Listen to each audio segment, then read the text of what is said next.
और इलेक्ट्रोस्टैटिक्स के अंदर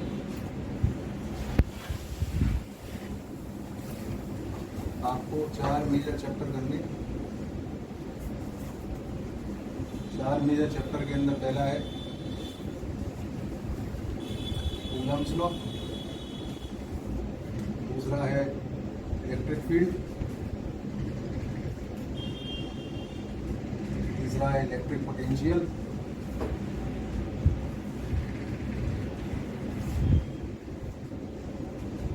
और चौथा है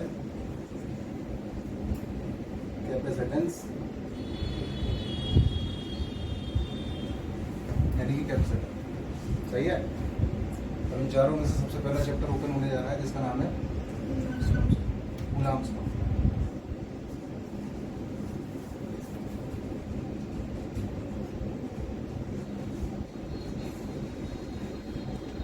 कूलम्ब्स लॉ के अंदर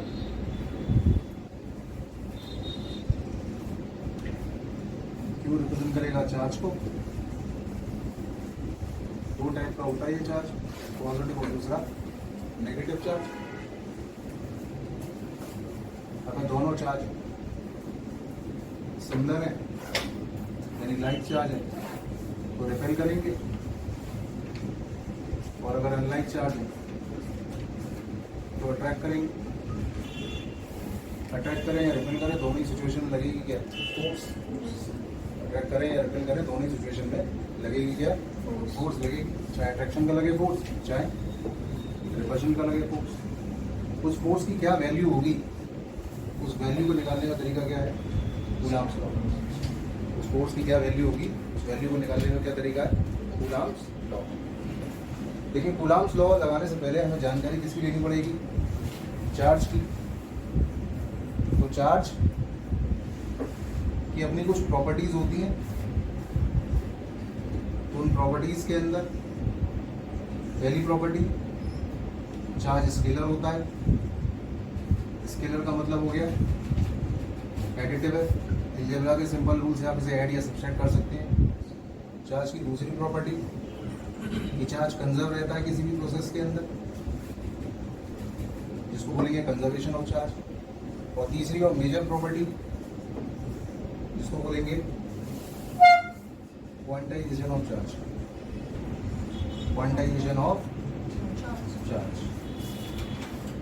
ये सबसे ज़्यादा इंपॉर्टेंट प्रॉपर्टी है जिसका नाम है क्वांटाइजेशन ऑफ चार्ज, या इसको कभी कभी आप बोल देते हैं एटॉमिसिटी ऑफ चार्ज, जिसका मतलब होता है कि किसी बॉडी पे जो चार्ज होगा वो चार्ज फंडामेंटल वैल्यू का 10 टाइम्स होगा। किसी बॉडी पे जब भी आप टोटल चार्ज निकालोगे तो वो टोटल चार्ज फंडामेंटल वैल्यू का 10 टाइम्स होगा। कब प्लस लगाएंगे कब माइनस लगाएंगे? तो अगर मान लो कि तुम्हारे पास दो बॉडीज हैं ए और बी, दोनों मेटल के स्फीयर हैं, तो दोनों को तुम आपस में रब कर दो, और रब करने पर ए पर आया पॉजिटिव चार्ज और बी पर आया नेगेटिव चार्ज। ए वाले ने मान लो n इलेक्ट्रॉन दे दिए, बी वाले ने मान लो n इलेक्ट्रॉन ले लिए, क्योंकि नेगेटिव का मतलब इलेक्ट्रॉन लेना, पॉजिटिव का मतलब इलेक्ट्रॉन देना। ट्रांसफर कौन हुआ? इलेक्ट्रॉन। ट्रांसफर कौन हुआ? इलेक्ट्रॉन। तो लेने वाली बॉडी पर टोटल चार्ज कितना आया? तो उसका आंसर हो गया माइनस का n।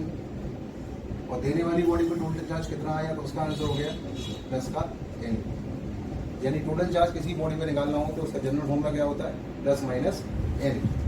इसमें E का मतलब होता है फंडामेंटल चार्ज, जिसकी वैल्यू होती है 1.6 इंटू 10 की पावर माइनस का 19 कूलम। चार्ज की ऐसा यूनिट होती है कूलम। फंडामेंटल वैल्यू 1.6 इंटू 10 की पावर माइनस का 19 कूलम।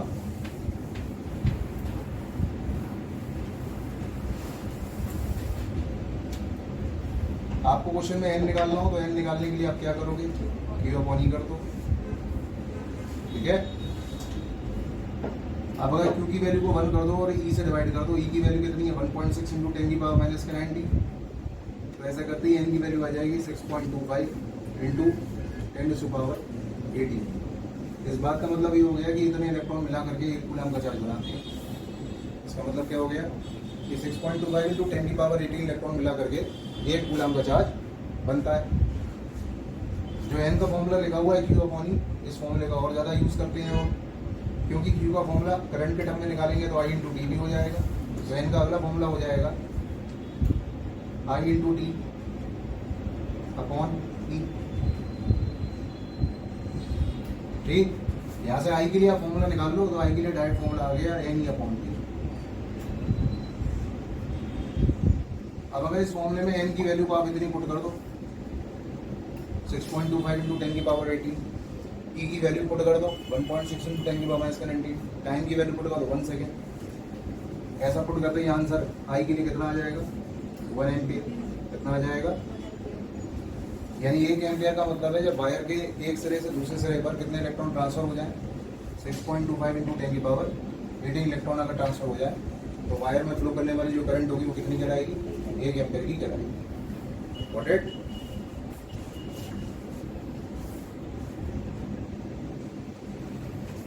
करंट के लिए formula N E by T काफी इंपॉर्टेंट फॉर्मूला है, और चार्ज के लिए अगर निकालना हो तो Q is to N.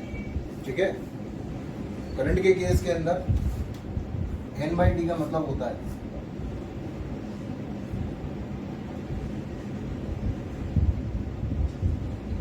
R P. क्या मतलब होता है आर पी एम। तब पूछेगा जब क्वेश्चन देगा हाइड्रोजन एटम का, इस पर देगा क्वेश्चन। अगर हाइड्रोजन एटम को कोई भी क्वेश्चन दिया तो हाइड्रोजन एटम में भी तो इलेक्ट्रॉन होता ही है। बैलेंस शेल में वो इलेक्ट्रॉन चक्कर काटेगा तो उसके चक्कर काटने से करंट बनेगी नहीं बनेगी, तो कितनी करंट बनेगी उसको निकालने के लिए फॉर्मूला लगाओगे एन ई बाई टी। बस उसमें एन बाई टी का क्या मतलब होगा रोटेशन पर मिनट। क्या मतलब होगा नंबर ऑफ रोटेशन पर मिनट। मिनट में बोला तो सेकंड में कन्वर्ट करने के लिए 60 से डिवाइड कर ही दो। पता गई नहीं आ गई समझ में? तो ये फॉर्मूला इसलिए सबसे ज़्यादा यूज में आता है।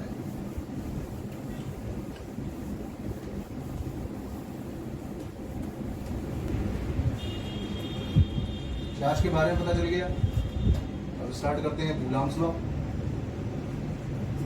कूलॉम्स लॉ पॉइंट चार्जेस पे वैलिड होता है। इनके अप्लाई करते हैं पॉइंट चार्जेस पर। अगर मान लीजिए कि आपके पास दो चार्जेस हैं, एक Q1 और एक Q2, और इन दोनों के बीच में कुछ सेपरेशन है। मान लो सेपरेशन कितना है R। दोनों चार्ज या तो एक दूसरे को अट्रैक्ट करेंगे, दोनों चार्ज एक दूसरे को रिपेल करेंगे। अट्रैक्ट करें या रिपेल करें, लगाएंगे क्या इक्वल अपोजिट फोर्स लगाएंगे। क्या लगाएंगे, यानी पहला चार्ज दूसरे पे जितना फोर्स लगाएगा उतना ही फोर्स दूसरा पहले पे भी लगाएगा। हमारी बात समझ में, यानी कि फोर्सेस हमेशा पेयर में वर्क करते हैं, अकेला एक फोर्स काम नहीं करता। तो कूलॉम्स का ये जो लॉ है ये न्यूटन के थर्ड लॉ को ओबे करता है। इसको ओबे करता है, न्यूटन के थर्ड लॉ को ओबे करता है। पहला दूसरे में लगाए, दूसरा पहले में लगाए, इस फोर्स का जो भी मैग्नीट्यूड आएगा वो डिपेंड करेगा दोनों चार्जेस के प्रोडक्ट पर, पहली बात। और दूसरा डिपेंड करेगा इनके बीच के डिस्टेंस के इनवर्स स्क्वायर पर, दूसरी बात। इन दोनों बातों को अगर कंबाइन कर दें तो कंबाइन करने में रिजल्ट आ गया F directly proportional to Q1 Q2 upon R square. हमने डायरेक्टली प्रोपोर्शनलिटी का साइन आया, कॉन्स्टेंट लगा दिया 1/4 epsilon not Q1 Q2 upon R square, जिसकी वैल्यू हो गई 9 इंटू 10 की power 9 Q1 Q2 upon R square. 9 into 10 की पावर 9 की मैंने किसकी जगह लगा दिया 1/4 एप्सिलॉन नॉट की जगह, ये उसकी वैल्यू होती है। ये आ गया निकल करके फोर्स के लिए फॉर्मूला। अब इस फॉर्मूले के अंदर F किसके इनवर्स जा रहा है आर स्क्वायर के, तो F का अगर आप R के साथ ग्राफ निकालेंगे तो ग्राफ कैसा आएगा हाइपरबोला। इसका मतलब अगर आपने R की वैल्यू को बढ़ाया तो F की वैल्यू कम हो जाएगी, और अगर R की वैल्यू आपने कम करी तो F की वैल्यू बढ़ जाएगी। कुल मिला के क्वेश्चन सॉल्व करने के लिए F1 अपॉन F2 का रेशियो किसके इक्वल लगा देंगे R2 अपॉन R1 के होल स्क्वायर के इक्वल लगा देंगे। ऐसा करने से फोर्स के लिए आंसर आ जाएगा। काफी सारे क्वेश्चन पूछे जाते हैं इस पर।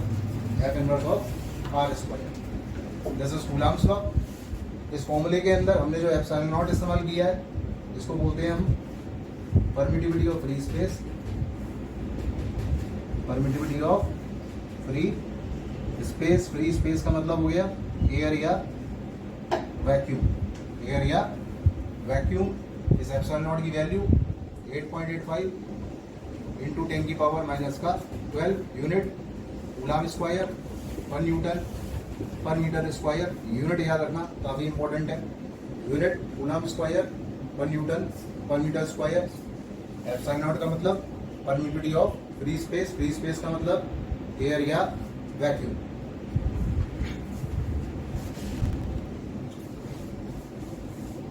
अब आपने फोर्स के लिए जो फॉर्मूला निकाला है 1/4 epsilon not Q1 Q2 upon R square.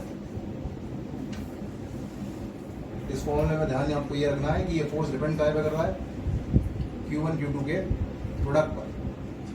अगर ये प्रोडक्ट पॉजिटिव हुआ तो फोर्स पॉजिटिव डायरेक्शन में होगा, और अगर ये प्रोडक्ट नेगेटिव हुआ तो फोर्स नेगेटिव डायरेक्शन में होगा। तो अगर हम एफ का ग्राफ निकालते हैं तो ये ग्राफ लाइन ऊपर अगर जाती है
अब इस इलेक्ट्रिक फील्ड को दिखाने के लिए हमें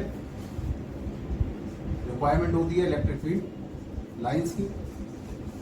सिंपल बातें याद रखना इलेक्ट्रिक फील्ड लाइंस के बारे में कि कभी भी ऐसी दो लाइनें आपस में इंटरसेक्ट नहीं करती। पॉजिटिव चार्ज के लिए ये फील्ड लाइंस हमेशा रेडियली आउटवर्ड्स होती हैं, नेगेटिव चार्ज के लिए ये फील्ड लाइंस हमेशा रेडियली इनवर्ड्स होती हैं। अगर एक दूसरे के पैरेलल लाइंस आ रही हैं तो ये फील्ड रिप्रेजेंट करेगी यूनिफॉर्म इलेक्ट्रिक फील्ड को, और अगर पैरेलल नहीं है एक दूसरे के तो फील्ड रिप्रेजेंट करेगी नॉन यूनिफॉर्म इलेक्ट्रिक फील्ड को। ठीक, अगर पैरेलल है तो यूनिफॉर्म और नॉन पैरेलल है तो नॉन यूनिफॉर्म। अगर नॉन यूनिफॉर्म है तो उसके अंदर इतना याद रखना कि जितने एरिया में फील्ड लाइन पास आ जाएंगी वहां पर फील्ड हो जाएगी स्ट्रॉन्ग, और जितने एरिया के अंदर फील्ड लाइन दूर हो जाएंगी वहां पर फील्ड हो जाएगी वीक। क्योंकि यूनिफॉर्म का नॉन यूनिफॉर्म का मतलब ही यही है कि फील्ड लाइंस सेम नहीं है, यानी इलेक्ट्रिक फील्ड की वैल्यू हर पॉइंट पर सेम नहीं है। तो कहाँ ज़्यादा या कहाँ कम होगी वो पता कैसे चलेगा? तो जहाँ फील्ड लाइन पास आ रही है वहाँ पर फील्ड स्ट्रॉन्ग हो जाएगी, और जहाँ फील्ड लाइन दूर जा रही है वहाँ पर फील्ड वीक हो जाएगी। तो ये हो गई इलेक्ट्रिक फील्ड लाइंस की कुछ प्रॉपर्टीज।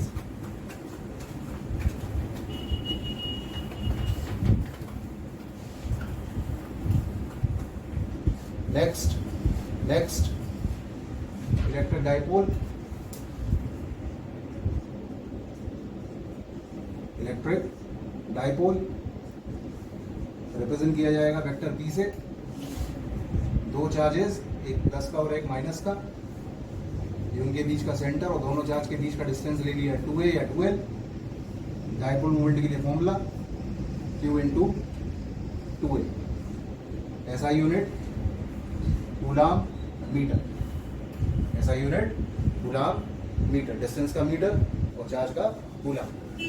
इसकी डायरेक्शन कहाँ से कहाँ होती है? इसकी डायरेक्शन होती है नेगेटिव चार्ज से पॉजिटिव चार्ज की तरफ। डाइपोल मोमेंट की डायरेक्शन नेगेटिव चार्ज से पॉजिटिव चार्ज की तरफ। अब डाइपोल में कितने चार्ज है? दो चार्ज है। अकेला एक चार्ज अपनी फील्ड बनाता है तो दोनों चार्ज भी तो कुछ फील्ड बनाएंगे, उस फील्ड को बोलेंगे डाइपोल फील्ड। क्या बोलेंगे? Dipole field. अब ये डाइपोल फील्ड हमको कुछ स्पेसिफिक पॉइंट्स पे निकालना होगा। वो स्पेसिफिक पॉइंट्स होते हैं एक्सियल लाइन, सेकंड होता है इक्वेटोरियल लाइन, या फिर एक्सियल या इक्वेटोरियल के बीच में किसी पॉइंट पे हो सकता है, तो at any point.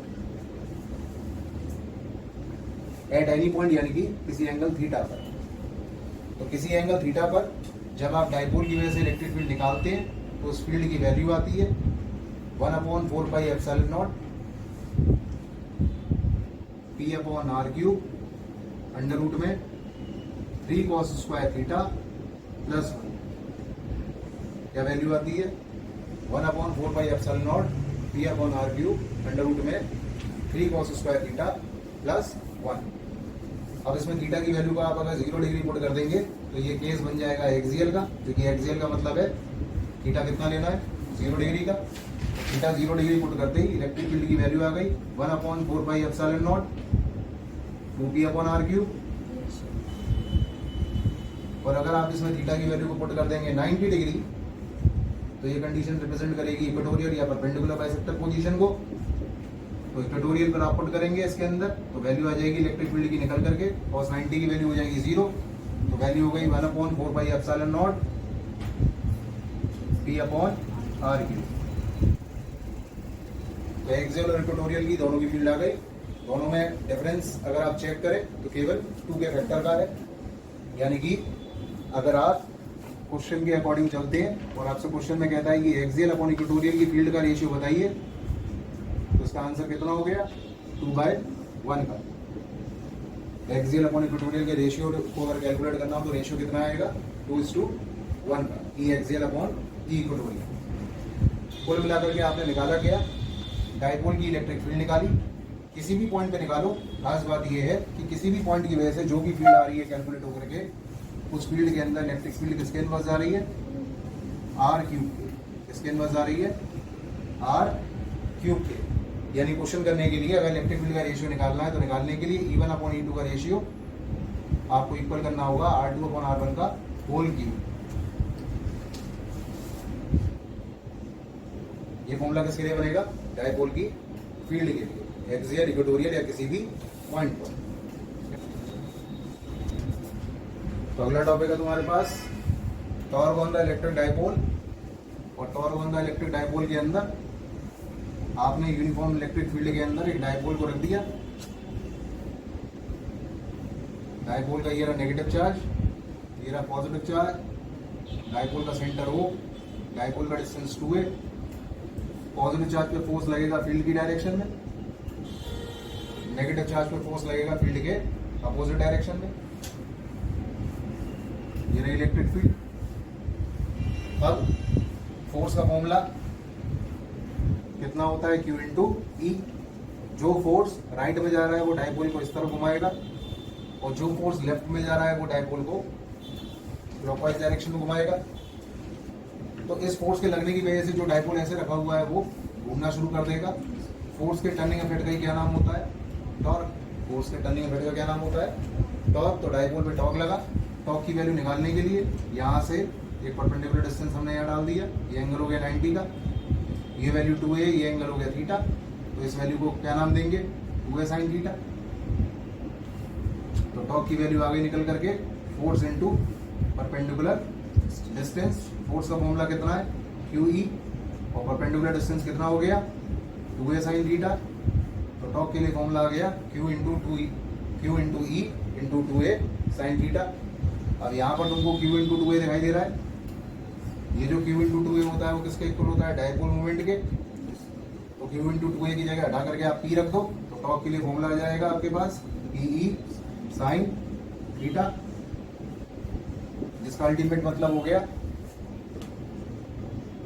P cross E।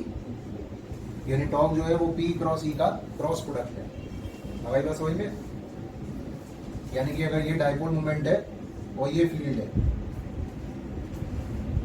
तो जो टॉर्क वेक्टर होगा वो उस पूरे प्लेन के परपेंडिकुलर होगा।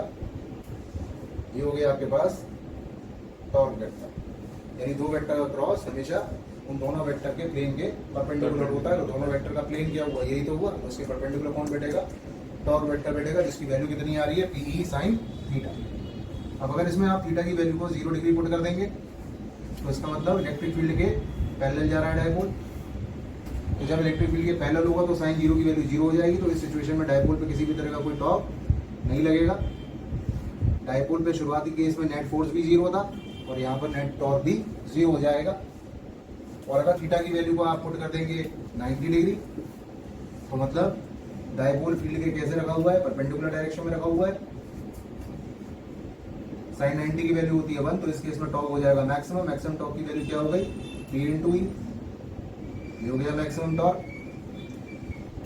और अगर आप इसमें थीटा की वैल्यू को पुट कर देंगे 180 डिग्री, तो साइन 180 की वैल्यू 0। इसका मतलब ये हुआ कि डायपोल और फील्ड दोनों एक दूसरे क्या रखे हुए हैं? Anti parallel.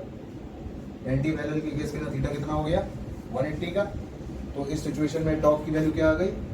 वापस से 0। फर्क इस बात का है कि 0 डिग्री वाली जो कंडीशन है वो रिप्रेजेंट करेगी स्टेबल इक्विलिब्रियम को, और 180 डिग्री वाली जो कंडीशन है वो रिप्रेजेंट करेगी अनस्टेबल इक्विलिब्रियम को। Unstable equilibrium. टॉर्क के लिए जनरल फॉर्मूला निकाला हमने PE sin theta. SI unit की अगर बात करें तो टॉर्क की जो SI यूनिट होती है वो होती है न्यूटन मीटर। न्यूटन मीटर का मतलब अल्टीमेटली ये हो गया कि टॉर्क का डायमेंशन कितना आएगा? उतना ही आएगा जो एनर्जी का है। डायमेंशन आ गया mL/t-2। यानी टॉर्क का, वर्क का, एनर्जी का, इन सब का डायमेंशन सेम होता है। क्या होता है? mL/t-2।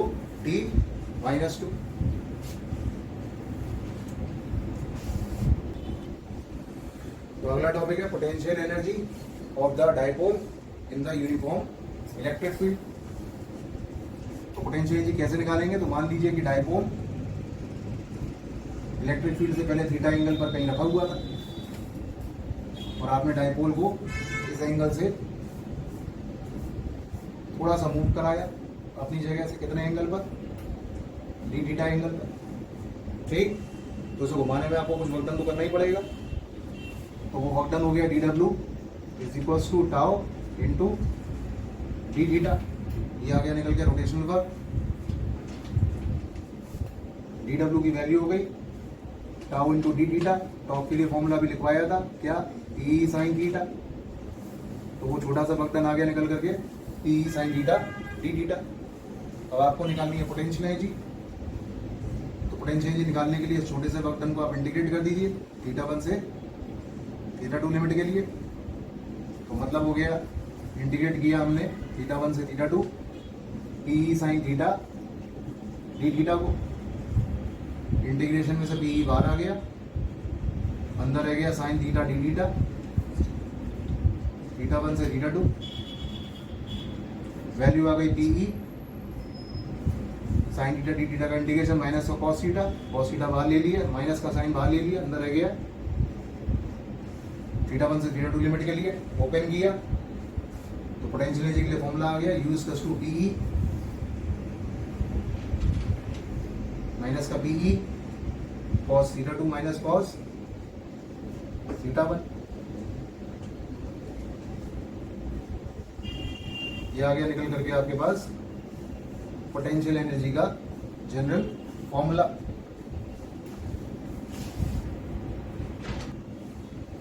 केस 1,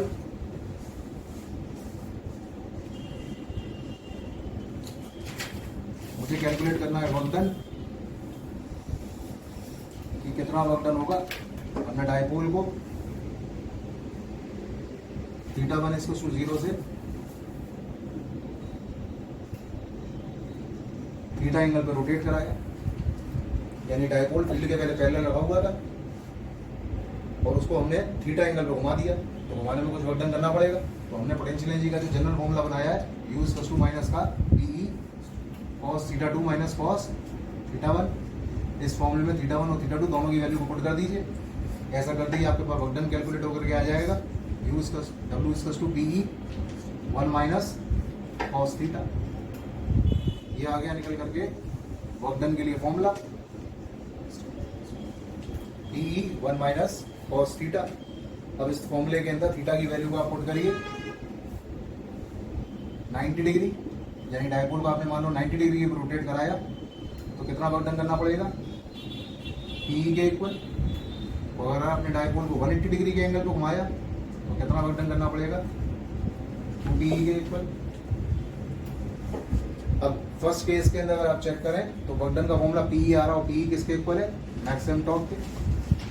तो सेकंड केस का आंसर हो गया ट्वाइस ऑफ मैक्सिमम टॉर्क, यानी कि अगर आप क्वेश्चन में मैक्सिमम टॉर्क निकाल चुके हैं और आपसे क्वेश्चन में कह रहा है वर्क डन कैलकुलेट करिए, तो वर्क डन का आंसर मैक्सिमम टॉर्क के इक्वल होता है। और अगर क्वेश्चन में कहता है कि मैक्सिमम वर्क डन कैलकुलेट करिए, तो maximum work done maximum torque का ट्वाइस होता है, maximum work done maximum torque का ट्वाइस होता है।